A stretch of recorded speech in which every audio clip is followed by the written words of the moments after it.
Hello everyone, welcome to the Global Open Data for Agriculture and Nutrition. I'm Suchita Anand and it's my great pleasure to welcome you all to a webinar series. So for those of you who are new to our webinar series, we arrange this once a month mostly, and the main idea is to share ideas from colleagues around the world on the excellent work they are doing. And today, we are very happy to have colleagues from CGIAR with us today to present their work on the CGIAR platform for big data in agriculture, and in particular, the GARDIAN data ecosystem, which is intended to facilitate the discovery, visualization, and analysis of human and machine interoperable data that is necessary to catalyze and accelerate agriculture innovation and impact. GARDIAN provides access to thousands of data sets and publications from the CGIAR centers and organizations. Today's presenter is Medha Devare, who is a senior research fellow with the International Food Policy Research Institute. She led the CGIAR Systems Open Access Open Data Initiative and currently coordinates efforts to operationalize the FAIR principles towards interoperable, reusable data across the CGIAR's 15 agricultural research and development centers through its big data platform. Medha is an agronomist with significant experience in microbial ecology and bioinformatics, and she led the CSISA Nepal project addressing sustainable intensification of farming systems in Western Nepal before moving to the CGIAR system office. Medha also have expertise in data management and semantic web tools, and was instrumental in developing Vivo, a semantic web application for representing academic scholarship while at Cornell University. So welcome, Medha, and welcome all of you who joined us today. We are very happy to have all of you here.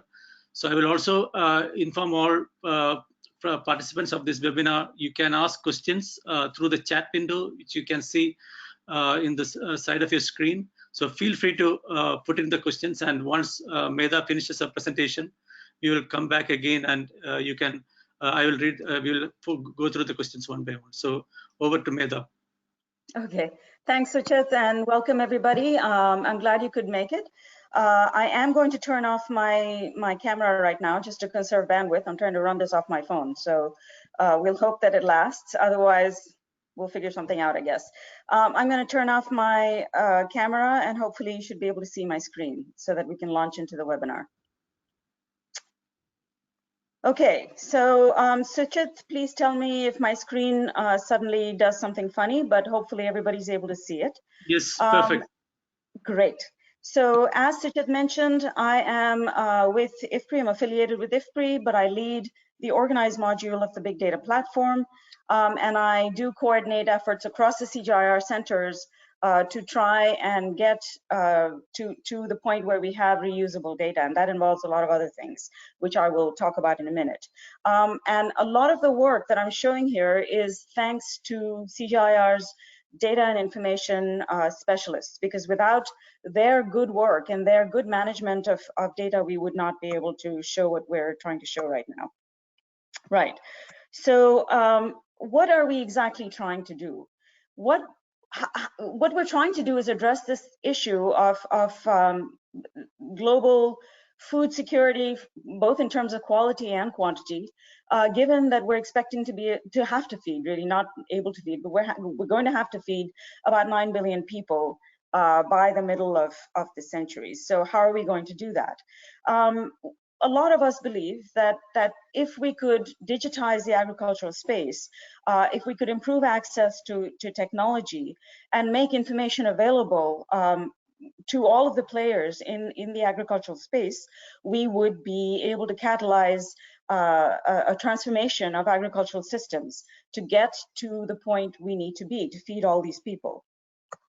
So basically what we're saying is that the agricultural sector needs to get smarter, and with that premise, given today's tools and today's abilities and the abilities that are coming at us very quickly, we need to get digital. So thinking about digital, that means that we're talking about data primarily, data of one sort or another that underlies that transformation of the sector. So how do we enable the smart and effective use of agricultural data? This is where the big data platform comes in. CGIAR has a large portfolio of collaborative research programs. They're actually called CGIAR research programs, or CRPs. The big data platform is, or was, the newest entrant into that research portfolio. So the platform it began in January of 2017, approximately.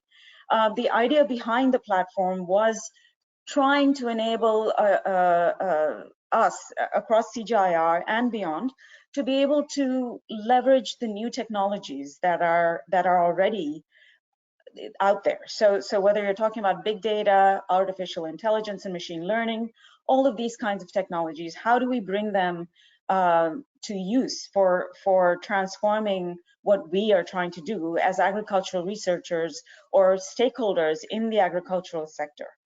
This is kind of the underlying premise of the big data platform. And of course, what we're trying to do, what we're all trying to do, I hope, is to take data and turn it into something actionable, turning it into insight. So that's why the title of this talk is Turning Data into Insight. For those of you who don't know, a little bit of background about CGIAR. Suchit mentioned the 15 CGIAR centers. So yes, we are 15 centers. We're globally dispersed.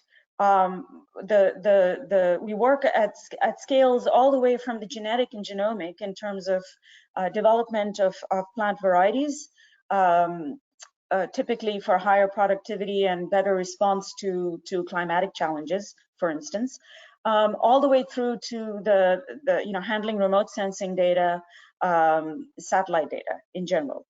So the scale of work there is enormous. As I said, there are 15 centers.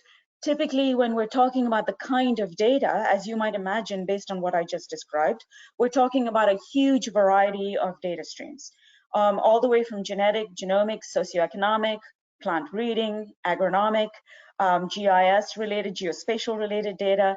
It's quite a variety of data. And yet, when we talk about making impact, we're talking about often, not always, but often, being able to aggregate different kinds of data where it makes sense. We're talking about being able to find a lot of different sorts of data, a lot of different data, really, no matter where it exists, and finding some context for it so that being able to make sense out of it, being able to interpret that data.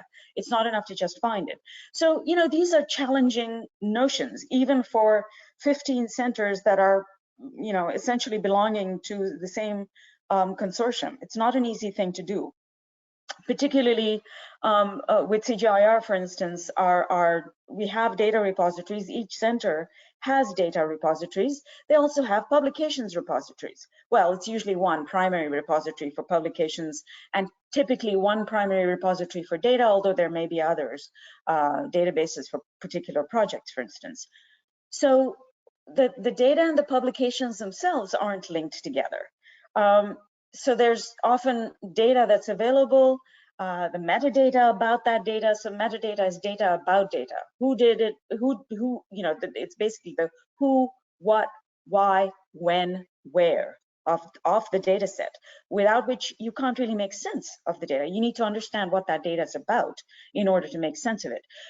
So that's a very sticky ball of wax here, because you want to make sense of the data, and you also want to tie it to publications that are that rely on that particular data set. Oftentimes you're talking about separate repository platforms for the publications and the data.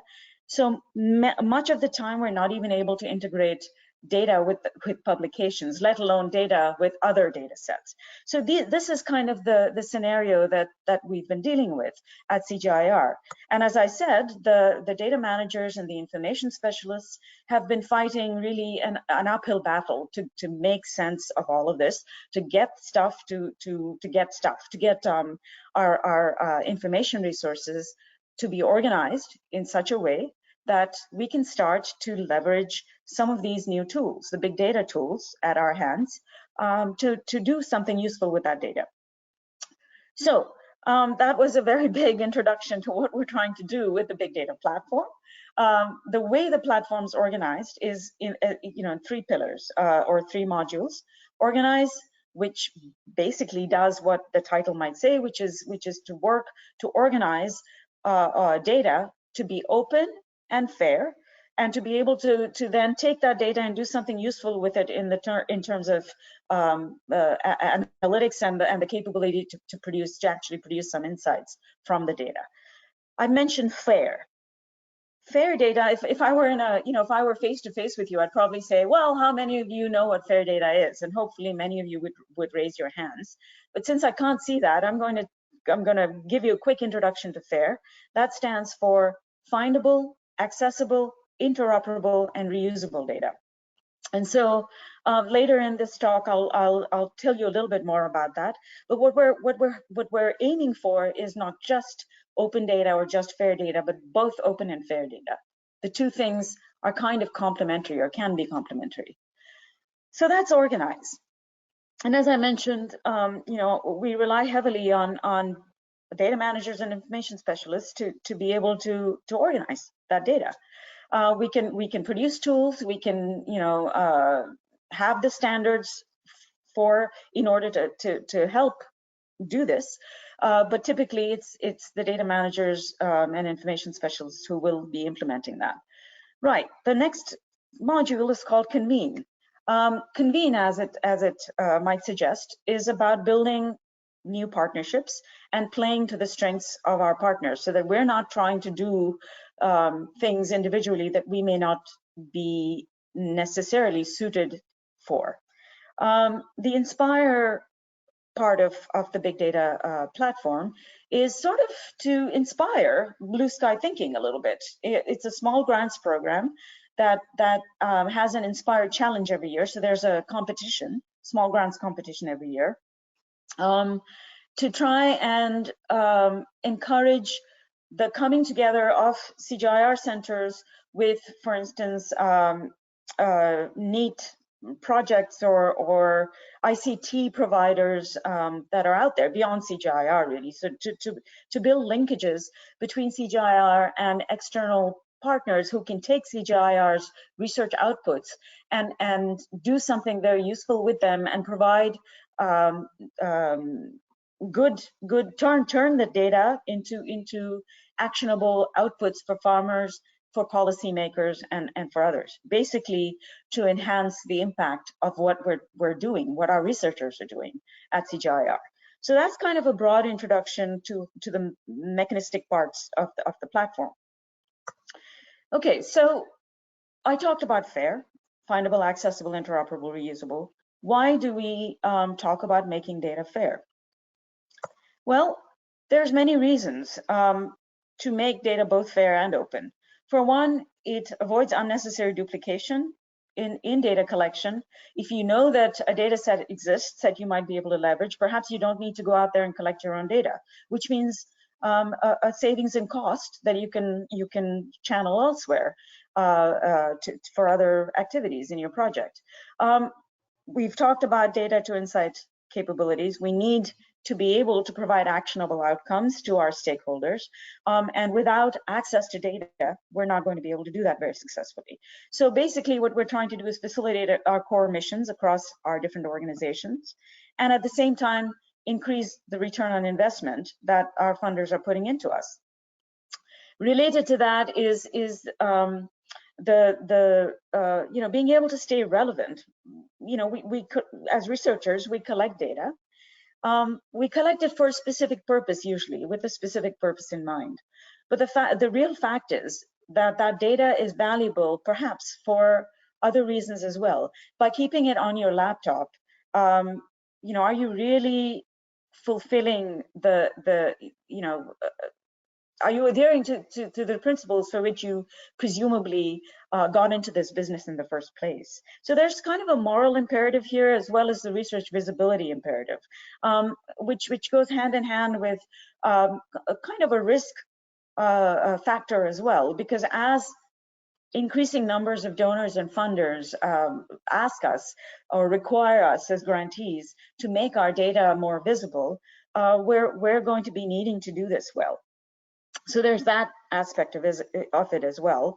Accelerating innovation. I mentioned machine learning, AI technologies. how do we leverage those technologies unless we have the data for these tools, for these abilities to work on, essentially. So when we talk about transforming the ag space in the same way that the biomedical space has been transformed over the last 20 years or so, it is through data science.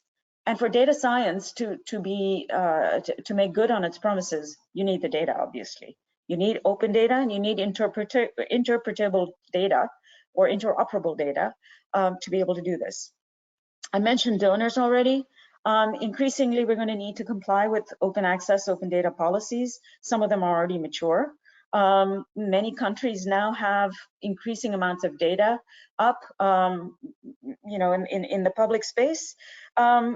And then last but not the least, as a capacity building tool and to democratize access to knowledge and to ownership of data assets, really. Making data fair and open allows you also to put your own stamp on it. Yes, it's going to be leveraged for use by others, but that's, instead of seeing that as a bad thing, instead of seeing that as a scoop, perhaps there's a way to see that as a positive outcome as well. So those are sort of just a few of the reasons that we might aspire to fair and open data. What can we actually do once we have fair and open data? So here I'm going to launch into one of the flagship products of our CGIAR Big Data Platform. You can go check it out yourself. It's called GARDIAN, the Global Agricultural Research Data and Innovation Acceleration Network. It's a mouthful, but know it as GARDIAN. And the URL is provided there. I hope you can see it, guardian.bigdata.cgir.org. Currently, we have about 155,000 publications and almost 20,000 data sets in there. The reason for this is, for those of you, if there are folks here from CGIAR, your jaws might have just dropped to the floor. A lot of this data is actually coming from other sources. So we're getting data now from DFID. We're pointing to data and publications from DFID, and particularly from data.gov.in, which is the Indian data center for which they provide APIs. It's fantastic. It's a fantastic resource because it provides APIs for the data. It's very easy to harvest that data and do something with it. To show you how GARDIAN works, you do a search, you plunk in a search term. This is, think of it as a sort of a Google, particularly targeted for publications and data, and hopefully within the next 10 years, I'll say, it takes time for this, a majority of that data or a lot of the data that you find will be more interoperable than it is now. But for now, if I do a search for nutrition women, for instance, very cross-cutting kind of thing, I can do a search. And when I hit return, I get my search results. And what I see here is about 735 publications and about 73 data sets. When I look at, I'm looking right now at the data sets. There are two tabs at the top, publications and data. I click on the data sets, and you can see that I can filter the data sets in a variety of different ways. I haven't, in this search, in this screen that you're seeing, I haven't filtered the data at all. I'm just looking at what it shot me, basically. I can see that these data sets are coming from a variety of different sources. So the first one's IFPRI, second one's ILRI, the third one's DFID. I mentioned DFID earlier, which is the UK aid, basically, body, or UK aid entity. SIP, which is one of the CGIAR centers. The other ones I mentioned were all CGIAR centers. IFPRI again, CIAT, and then data.gov.in is the last data set there. So you can see that you know what we're doing is bringing in a variety of data and trying to, we're not bringing it in. What we're doing is pointing to the data. I should mention, GARDIAN is not actually harvesting the data. The data stays where it is. What GARDIAN is doing is harvesting the metadata, enriching that metadata based on text mining and other approaches, and then making the data and publications available with that enriched metadata, and then pointing to those resources where they sit. Again, we are not harvesting data. We are harvesting metadata, okay? So we're pointing to all of these different data sets in this case. Now, when I dig into one of them, I'm going to pick the his and hers, time and income, how intra-household dynamics impact nutrition in agricultural households, the one from CIAT. I click on that, and when I go to that screen, at the top of the screen, this is what I see. The first thing I see is a license. As far as possible, we are encouraging people to use CC licenses or machine readable licenses, because when we talk about data, I mean, all of this it's going to be valuable, for machines in the end. Machine learning and artificial intelligence rely on algorithms being able to crawl through the data and pick at it. The first thing they need to understand is, what are the rights of the user here? What are the rights for in terms of the reuse of this data? A machine readable license will immediately tell that machine what those rights are, as well as telling the human. So that's pretty critical. There's a title at the top of the data set, where it's available from, and then sort of a list of authors that you see there. And that's kind of linked to data. So each of those names, when I click on those names with my mouse, it's like it'll basically tell me what other data sets and publications that person is responsible for that are in GARDIAN right now. So that's kind of nice that we're slowly building out that sort of linked universe. In the left-hand panel there, you see DOI. That's the Digital Object Identifier, which basically, by clicking that, what you do is you go to the repository or to the database where that data set sits, and you can get access to the data. As I said, we are not holding the data. We are merely pointing to it and trying to make sense out of how all that looks. So that's what that DOI does. Now, scrolling further on that screen, you see a little summary of the data. And if there's a geographic element to the data, you'll see it on the map. And by clicking View Large, you can view the larger map and what the geographical context is for that particular data set. You see keywords, and these keywords are coming primarily from Agrovoc, some from some of the ontologies.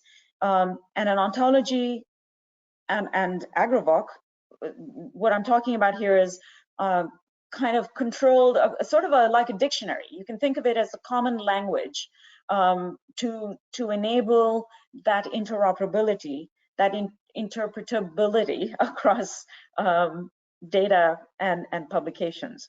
So being able to use these terms is really very critical for a data asset to be interoperable. A lot of these keywords are also coming, or will soon be coming, from whatever is entered, what comes in as part of the metadata. So I'm trying to make sure now that we're in fact using the work that the data scientists or the researchers or the data managers and information specialists are doing in describing these data assets, whether it be a publication or a data set. On the left, and again, these keywords are ways of also doing a search within GARDIAN. So if I click on higher level landform, that's basically like doing a search within GARDIAN to bring in new data sets and publications that pertain to that particular term here. On the left-hand side, you see a panel for FAIR compliance. Again, FAIR is findable, accessible, interoperable, and reusable. So it tells you roughly how fair is this particular resource. And you can, by clicking on view metrics, you can see how these metrics are calculated. So it allows you a sort of a quick view of, all right, what is it that I can do to make this even more fair? Without these kinds of metrics, you'd have no clue exactly how reusable in the end your resource was, because there would be no way of kind of assessing that. So this gives you a guidance as to how reusable is this in the end.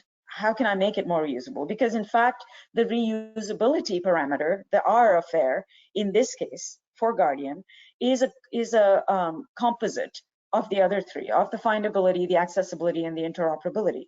As you might expect, something cannot be reusable unless you can find it, unless you can access it, meaning you can download it, and unless you can understand it and do something useful with it in terms of interpreting what it's trying to tell you. So that's where those other three parameters, these other three indices, play a big role. Okay, so now we go further down, the final screen in that data set. For the CC0 and the CC BY licenses for data, these are the least restrictive, the completely open data. For many of these, you can click directly on that data set and get access to those files easily. So this is getting towards the kind of batch download that data scientists want. We're not there yet because there are lots of little issues that interfere with that. But in the end, we need to be able to provide large batches of data to for these kinds of algorithm-based approaches to analysis. At the very bottom of the page, what you'll see is relevant publications. If you're in a data set, you see relevant publications. If you're looking at a publication, you'll see relevant data. And these are algorithms that run in the background and try to give you the same kind of thing that you see if you're shopping on Amazon, or you watch a movie on Netflix or any one of these kinds of services. You know, you saw this, so I think you're interested in these sorts of things. And these are the kind of similarity algorithms that are running. In this case, it's showing you relevant publications that you might be you might be interested in looking at related to that data set, which provides a broader context for the data, which is always nice when you're trying to understand new data. So that's what a page in GARDIAN looks like. Now, I've talked about FAIR. I've talked about findable, accessible, interoperable, reusable. We looked at the FAIR metrics that I just showed you. How do I actually go about making my data fair or fairer? Well, there are some key things that you can do to make, for instance, a data asset more findable. The one thing is include a persistent identifier. Include something like a DOI, for instance. Absolutely include as rich metadata as you can. Good, document the data set well. Include as much information as you can about that data set. That will make your resource much more findable. To improve accessibility, first of all, making that resource completely open makes it more accessible. So use as unrestricted license as possible, and then provide the access not just to the metadata, but to the metadata and to the physical file, ideally, which is saying the same thing essentially. I mean, what you're saying is you're using a very unrestricted license, you're providing access to the actual physical file. Interoperability.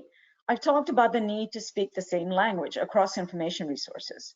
And here's where those controlled vocabularies and ontologies play a huge role. I'm not going to go into what an ontology is. We do have, through Convene, I didn't mention this, but through Convene, the second module of the Big Data Platform, we have several communities of practice. There's a socioeconomic development community of practice. There is an ontology community of practice that's led by Elizabeth Arnaud from Bioversity. I probably shouldn't give her email. She may not like that. But anyway, you can contact me and I can always, channel you to her. So that's the ontology community of practice, socioeconomic development community of practice. There's a crop modeling community of practice. There is a geospatial community of practice. There's a digital agronomy community of practice as well, and there's a newer livestock community of practice. And these are open to beyond CGIAR with the intention of really cross-fertilizing, exchanging learning beyond our CGIAR borders, learning from others, and ideally, exchanging what we know with others, and together building towards this ability to harness these new technologies in a very good way. So that's the controlled vocabularies and ontologies. And the idea here is, a concrete example, for instance, from my domain, which is agronomy, would be, I call something tillage you call it plowing. You use the term plowing in your, to describe, to document your data. I use the term tillage. Well, how would a human might understand those two things to be the same? But would a machine understand those two things to be the same? Probably not. And here's where an ontology comes in. So, or a controlled vocabulary for that matter. You can by utilizing these kinds of resources, what you're doing is telling the machine that in fact these two things mean the same. When I use the word plant, I'm referring to a green plant and not an industrial plant. To assign meaning or semantics to the data is absolutely critical. Without that, we can't do much with the data. Right. The last piece of FAIR is the R, the reusability. And as I mentioned, that's calculated as a sort of a composite of the other dimensions. The F, the A, and the I are together, build towards the R. So that's how to make data FAIR in a nutshell, sort of. Now, in order to actually, make this all work, a researcher, I don't know how many of you are researchers. I can't see the attendance list easily. So, but the key thing here is, all of this stuff to make data FAIR takes time and it takes effort. It probably takes some amount of money as well, or money allocation certainly. The way that we can help with this, that the way the big data platform is helping with this, is providing tools and workflows to be able to add metadata, to be able to use these controlled vocabularies ontologies easily to annotate data sets, and then allowing upload either to GARDIAN itself, which we haven't turned on yet, but hopefully will soon, or to a repository of your choice. The idea is we provide the tools and workflows to make data fairer. You come in, you use those. You don't want to upload your data to GARDIAN, fine. Take that stuff with you. Take your metadata with you. Take your well-annotated data with you. Put it somewhere in a repository that conforms ideally to being harvested. Ideally, you would let us, we'd have a little checkbox saying you're going to leave the name of the repository and the URL for the repository there, and we can harvest that repository to make sure that your FAIR data that you've taken so much trouble to make FAIR shows up in GARDIAN alongside those, with the 155,000 publications and the now almost 20,000 data sets. That's the idea. Okay, so whoops, I thought I had another slide here. Oh, well, this is just reinforcing the FAIR a bit and telling you a little bit on how to find the resources on how you can make your data FAIR. So there's actionable FAIR guidelines that we've provided. And when you do a search, as I did, and I look at a search result, under analytics, you'll find more about making your data FAIR, what goes into it. And then again, when you're looking at a data set or a publication and you see that FAIR compliance panel in view metrics, by clicking on view metrics, you can get at that better. And what you'll find when you see those the guidelines is this kind of schematic, essentially a very, very visual schematic for findable, accessible, interoperable, and reusable. This is just for findable, and as you can see, you start with a very unfindable resource that's very light F, that gets bigger and bigger and bigger and bolder and bolder and bolder as you go through these steps. And here the steps are laid out very clearly for you. How do I make my data more findable? So here you can go through and follow these to the letter, and you get to a point where your data will be more findable. And similarly for making it more accessible, more interoperable, more reusable, all of that is laid out for you.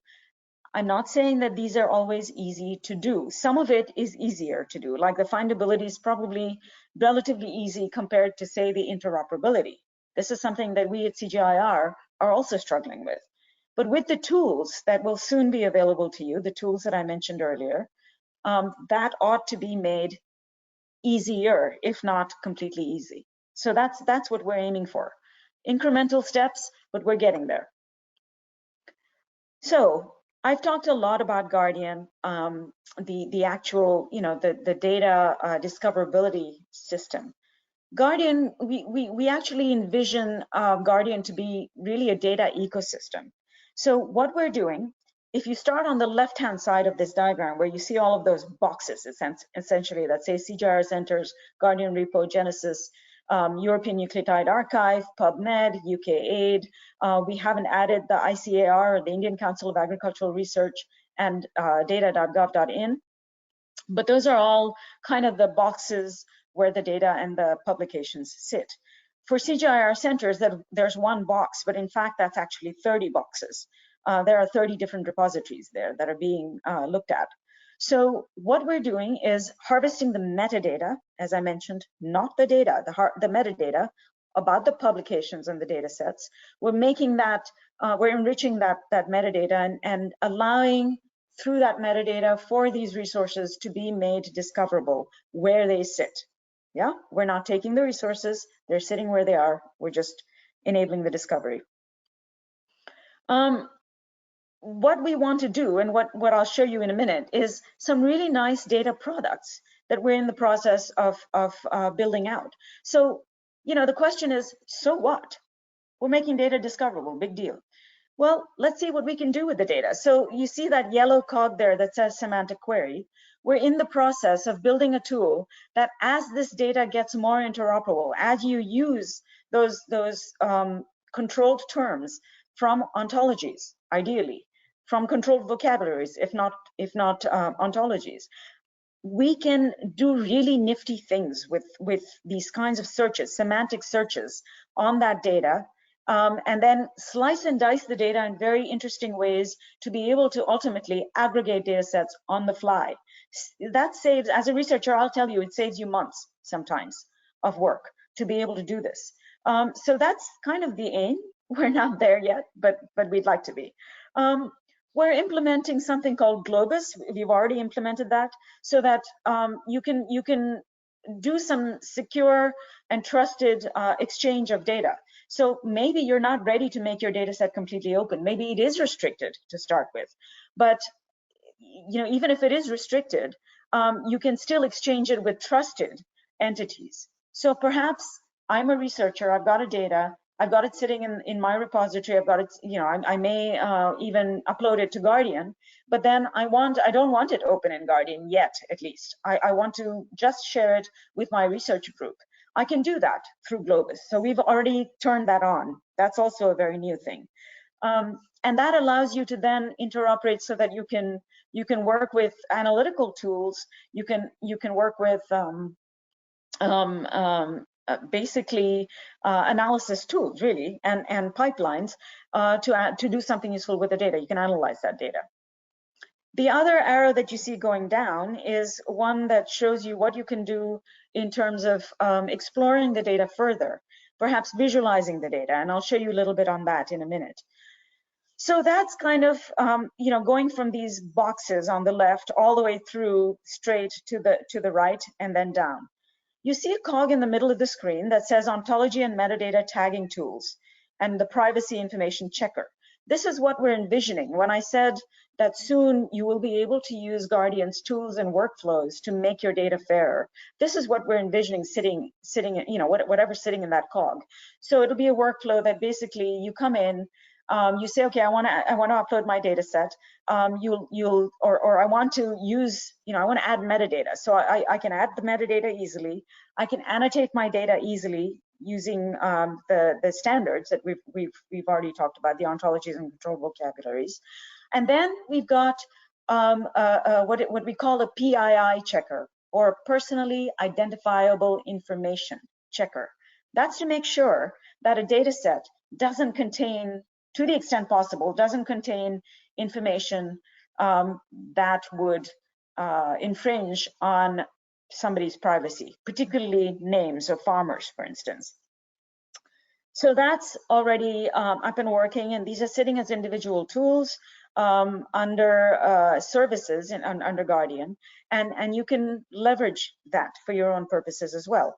But the idea of all of this is to develop common semantics and upload either to the GARDIAN repository or to a repository of your choice. Let us know if we can harvest that data, and we'll make sure that it shows up in GARDIAN. So that's trying to backfit, if you will, data that's already been collected. We're trying to make data fair that's been collected in a way that it's not fair. But what if we could actually collect data in a way that such that it's already fair? That's what we really want to strive for, I think. And so this very top, this cog at the very top that talks about standardized data collection tools is pretty critical. And here again, the ontologies play a very key role here, because what we're trying to do is use the ontologies to build out data collection tools. A key one is the ones, there are a few tools that are being used for to collect plant breeding data. And those are based on ontologies.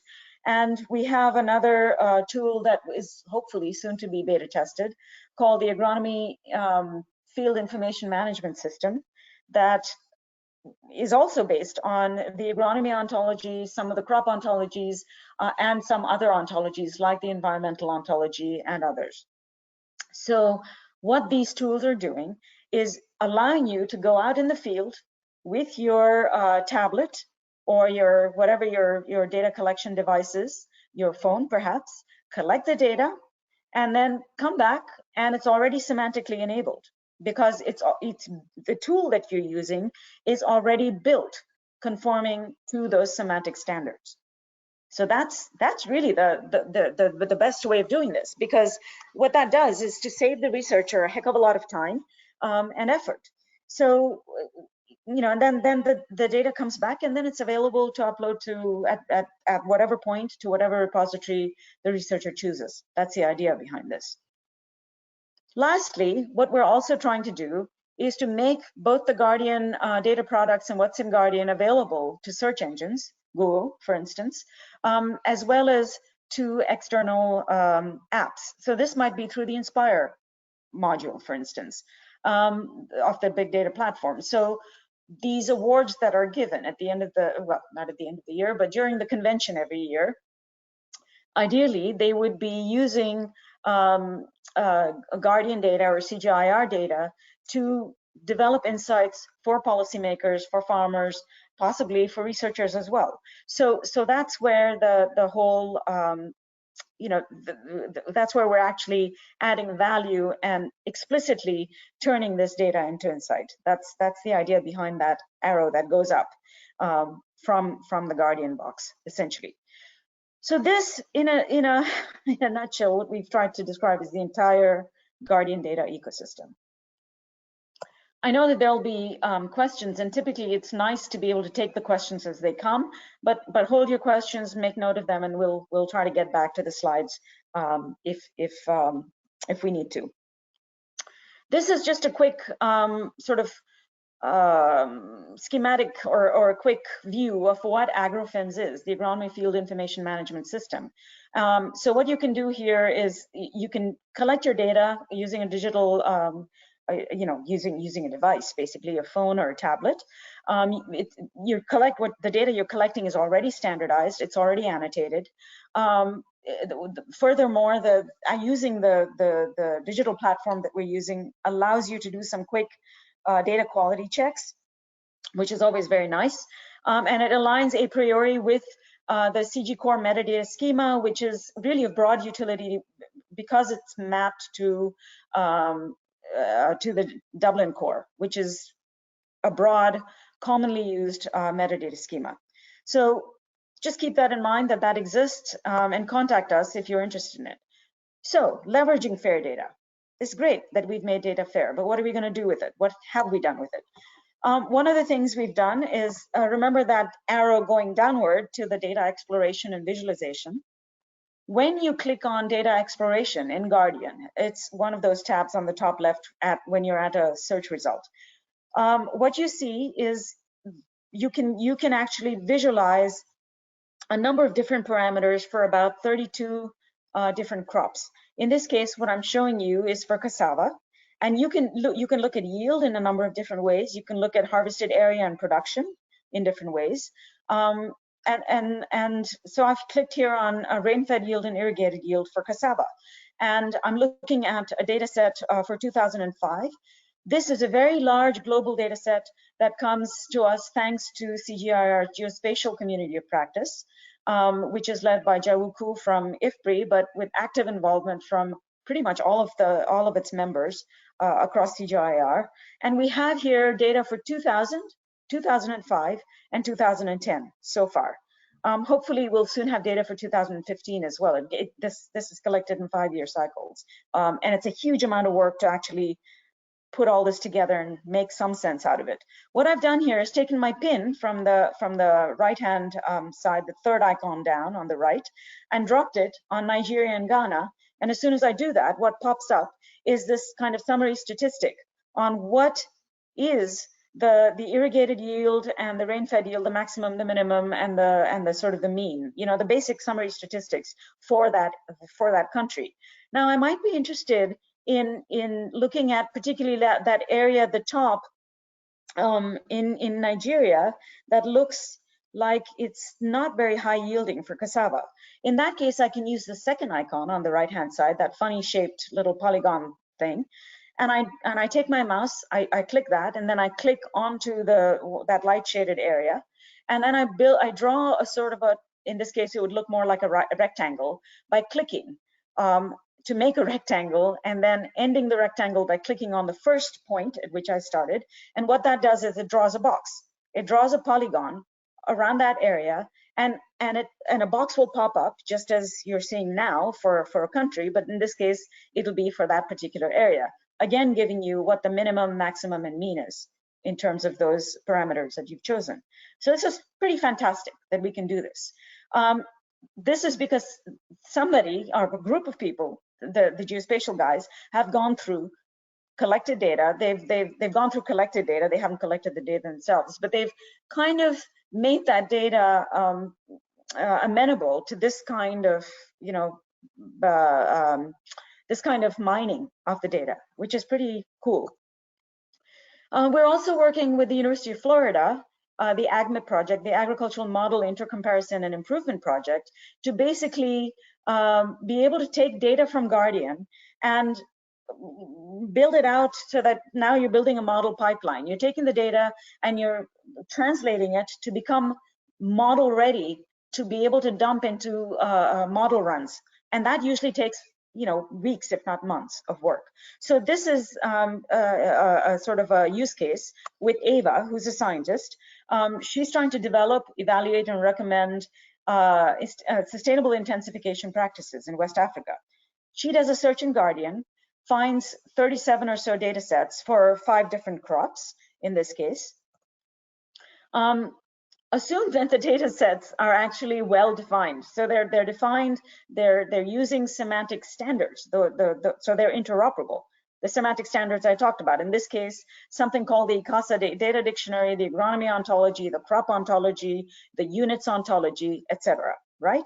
The AgMIP translation tools, again, AgMIP is the name of the project. The AgMIP translation tools can then take that well-described data that conform to these standards and translate that data to become model ready and very easy then push into the models to run the simulations. And then with these data sets, Ava can calibrate some common parameters, maybe crop growth and development in this case, for those models. She can also combine these data perhaps with survey data and vary some management parameters. And by doing that, she can develop, she can evaluate first and develop some strategies for sustainable intensification. So here's a pipeline that we're already building that's already kind of well on the way, and that we'll hear more of at our big data convention in October. So that's kind of a neat use case for what you can do with data from GARDIAN. Here's another use case that's being developed with the University of California, Davis. Here, this is about a data product for a very broad question that's often the kind of question that's asked. What is the crop response to fertilizer across Sub-Saharan Africa? Here, there were about 200 or so data sets that were found in GARDIAN. They were not very clean. They took a long time to clean them up, to process them. And as expected, when the data is finally plotted, there's a huge amount of noise. There's a lot of variability in the data in terms of trying to answer this question.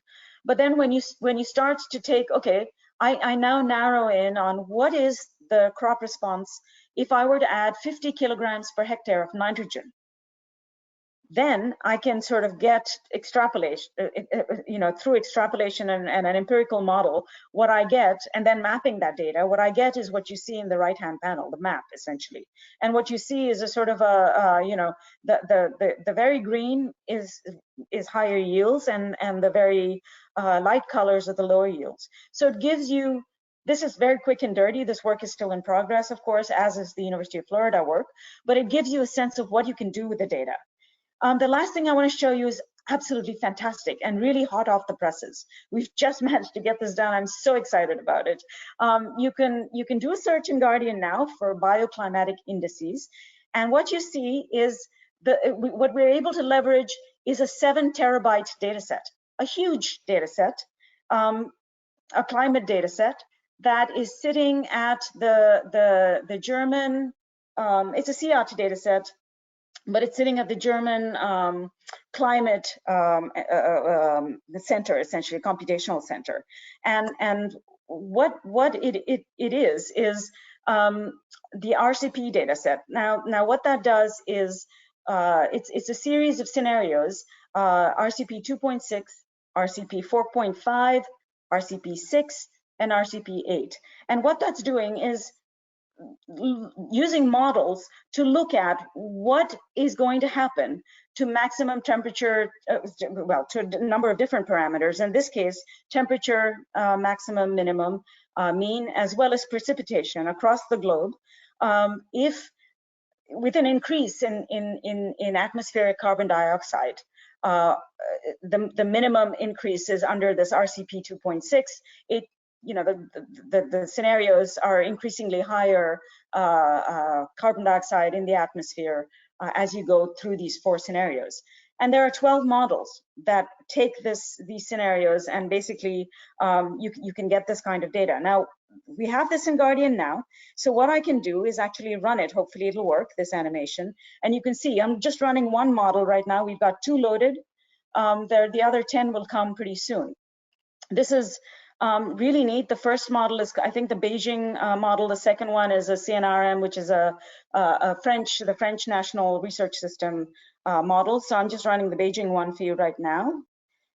And you can see how, the model run is for all the way from the January of 2030 all the way through to 2080. How will the global max temperature change?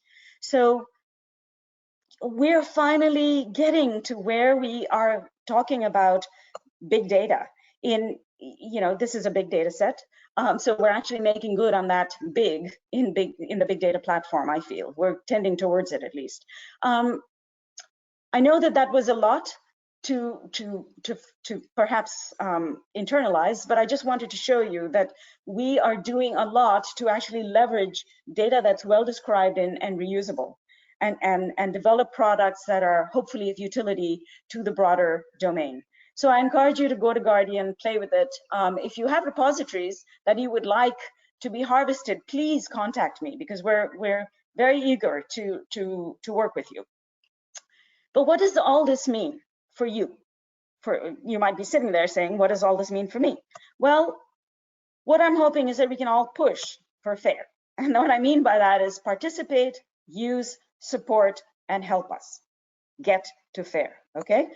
How do you do that? Well, use the CG core metadata schema, or give us input so that maybe you can make it viable for yourself. We can help you make it viable for you, perhaps.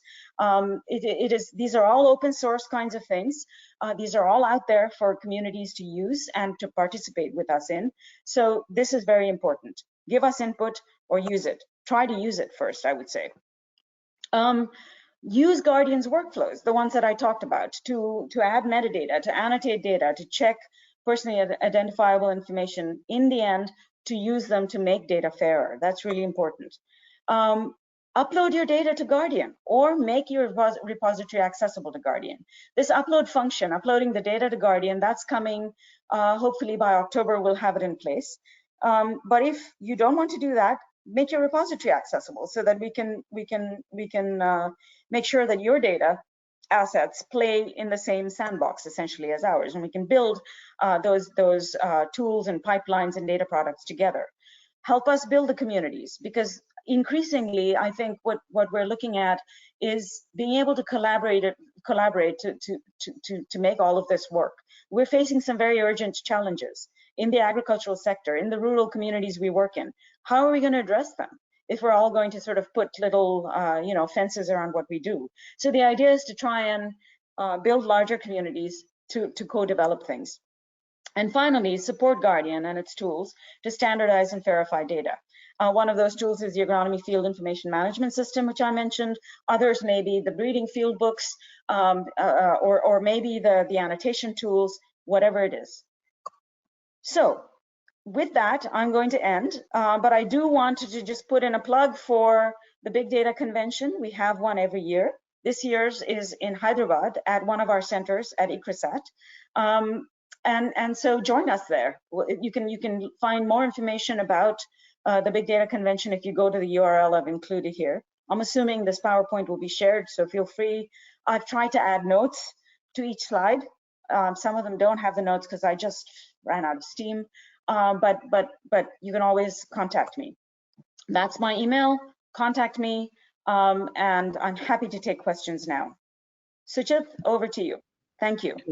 Thank you very much, Medha. Very informative presentation, and I learned a lot from your presentation. So very thankful for you. And also congratulations to all the colleagues who I would imagine, a lot of colleagues have been working to make this happen. So, I think for the whole CGIAR community who made this possible, I think, a big thank you for all of the colleagues who worked on this. So I would like to hand over to the questions, but because of the time, I see we have only 2 minutes. What I would suggest is, if people have questions, Medha's email is there. So please, it will be really good if you can, any questions you have, we have recorded this presentation. We will make sure it's available through the GODAN channels, so we'll make sure it's sent through the GODAN mailing list and through the community as well. So if any of you have specific questions, you are more than welcome to either have the discussions in the mailing list, or if you have specific. Yeah, please. Yeah. Can we just ask a few questions, and maybe people can stay longer? I'm certainly happy to stay longer. Oh, so okay. So if you're okay with it. Oh, fantastic. I'm sorry for going over. I'm really sorry. I swear to God, I did this presentation this morning in a different form and some fewer slides. Okay, no worries. So maybe we'll take some questions. I spent too much time blah-blahing about CGIAR. I'm sorry. No, don't worry. So if you're happy with that, we'll take a couple of questions, and what we'll do is, then we will collate the questions and ask in the mailing list as well, if that's okay for everyone. So maybe I'll start with a question from Chris Baker, who is asking, it looks like GARDIAN is a nice tool to get closer to the data, but how do I know if the data sets contains data I want to use? It look like I have to download the data, unpack it, and decide if it is useful to me. Well, the metadata ideally will tell you a little bit. The related publications should tell you a little bit about what that data is about. So you should just, through the keywords you used, through the keywords that show up on the data set page when you do a search in GARDIAN and look at the data set, you should be able to see whether that particular data set is useful to you. I mean, if the data results that you get upon doing a keyword search, if they are not related to what you want, then we're failing miserably. So I'd like to know about it. I'm not saying that we're perfect, but we should be pretty much, a lot of the way there. So unless I'm misunderstanding, that's really what you're, at a higher level anyway, the metadata should tell you something about it. Once we have this semantic query tool, you'll be able to dive into the data set itself. And I suspect that that's what you're getting at more. We're not there yet. The tool is fine. The tool is almost ready to go, but we don't have the data for it to operate on because the data is not interoperable yet. It doesn't use the semantic standards that allow that semantic query to operate over it. So that's where we are.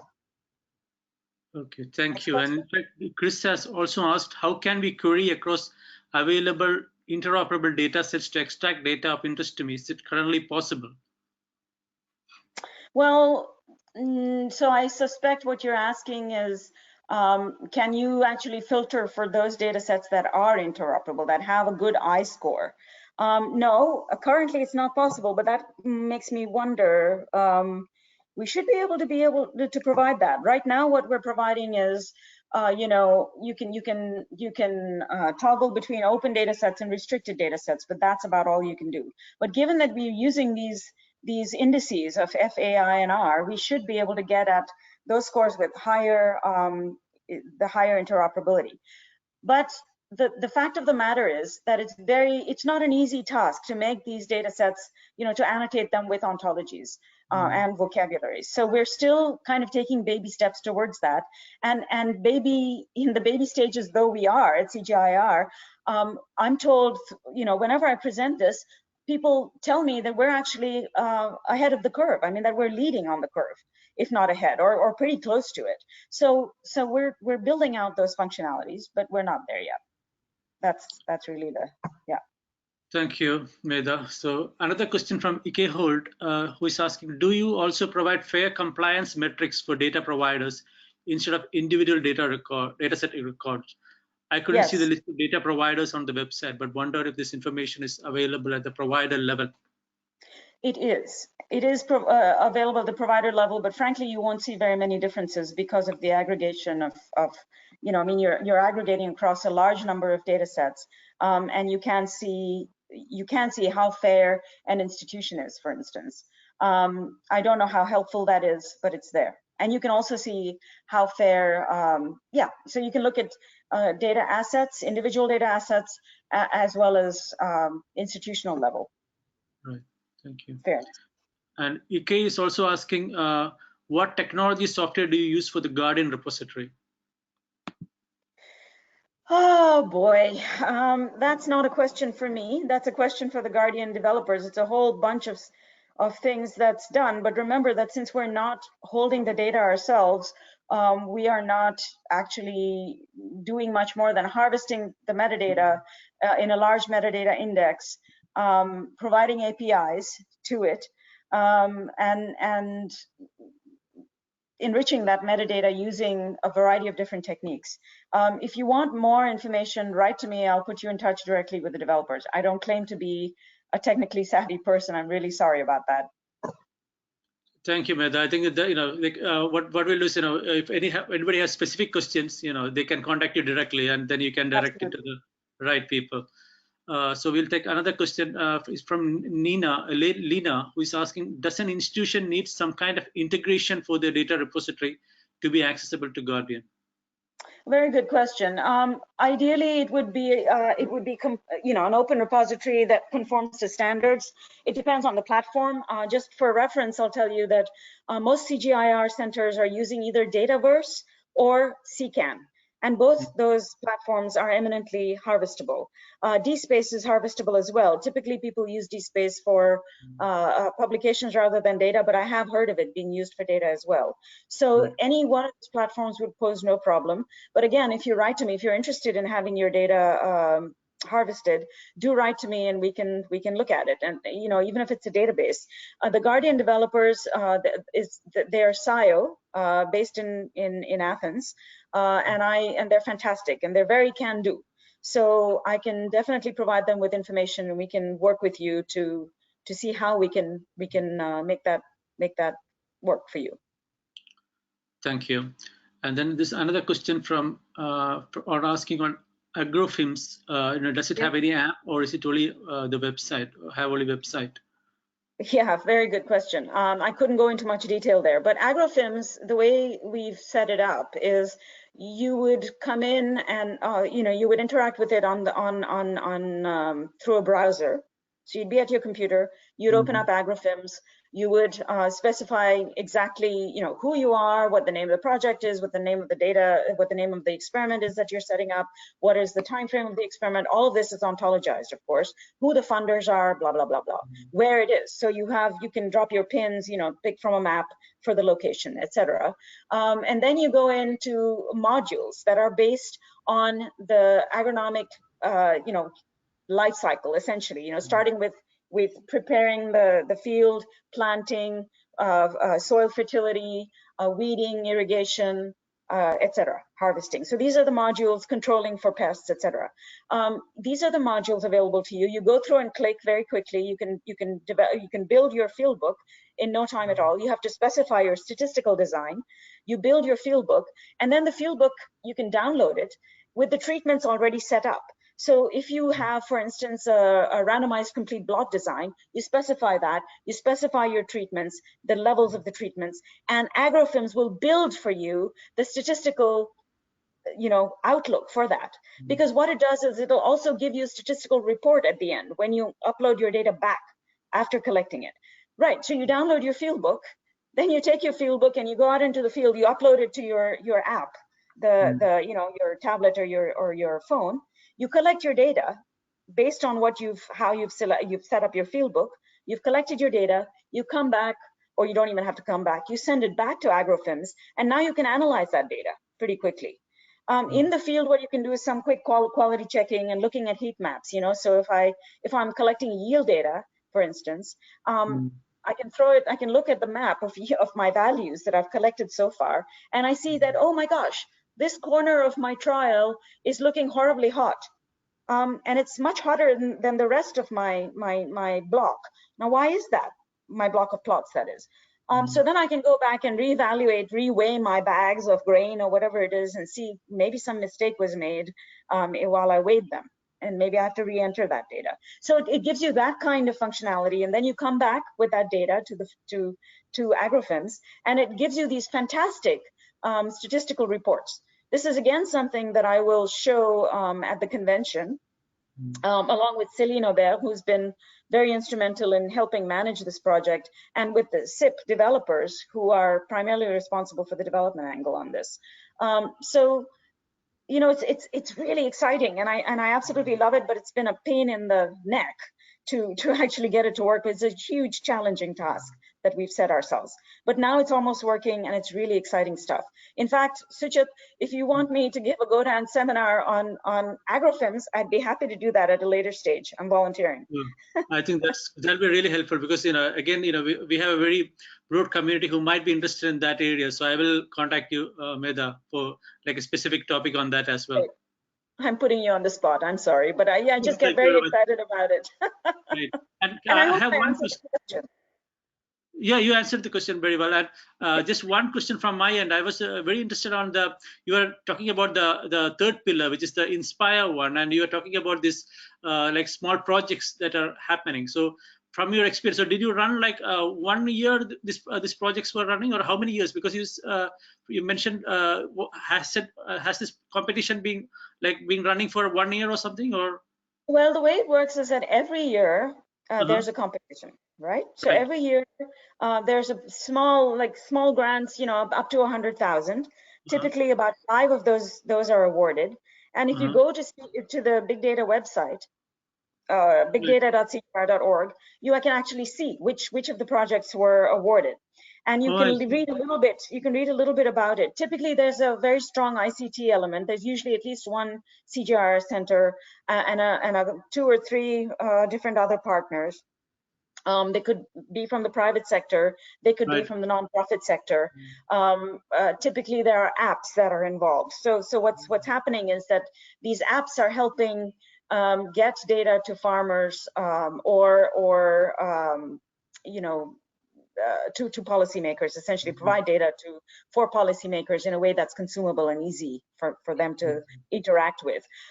Each of those projects runs for about a year. Then they come back, and at the next convention, they kind of report on what they've done, their highlights, the highlights of their achievements.